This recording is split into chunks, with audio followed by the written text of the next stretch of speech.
ስለዚህ እኔ ራሂል ፓርካ ቪዲዮን ሲደርሰኝ ዛሬ ወዲያው የጠረጠርኩት በእጃቸው የሞተ ሰው አለ፣ በእነሱ መተት የሆነ የሞተ ሰው አለ ወይም ያበደ ሰው አለ እና ያንን የሆነ ሰው አጋልጣለሁ ወይ ገነት ለራሂል ያንን አጋልጣለሁ ወይ ራቆት ቪዲዮ። ለነገሩ ራሂል ራቆት ቪዲዮ ይገርማታል ብዬ አላስብም። እሷ ራቆት ቪዲዮ ቢፖስትባት ይሄን ኬር የሚሰጣት ሰው አይደለችም።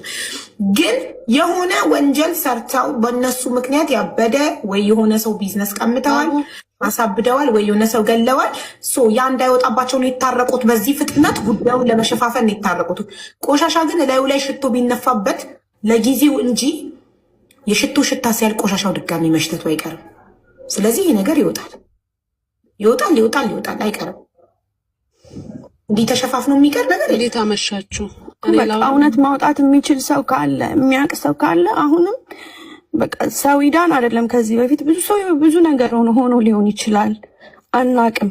ይሄም አሁን እዚህ ጋር የወጣ ነገር ስለሆነ ነው የሰማነው። ያልሰማነው ብዙ ጉድ ሊኖር ይችላል። ሁሉም በሆዱ የያዘው ብዙ ነገር ሊኖር ይችላል። ያልተሰማ ያልታየ ብዙ ነገር ሊኖር ይችላል። ግን በቃ የምታውቁት ነገር ካለ መረጃ ያላችሁ ሰዎች ተናገሩት፣ አውጡት። ሌላም ሰው የሆነ ነገር ከመሆኑ በፊት አውጡት፣ በቃ ተናገሩት። እሱ ልል ነው የመጣሁት። አውዬ አመሰግናለሁ። ነጅዬ ግን አንቺስ ራሱ ግን ደህና ነሽ? አንቺ ደህና ነኝ። ዛሬ እኔ ልጅቷን ሳወራት እኔ ልጅቷን ሳወራት በቃ ማለት የጠየኳትም የነበረው ያለ ምክንያት መተሽ ለኔ ከእንደዚህ ሰው ተጠንቀቂ ልትይኝ አትችይም።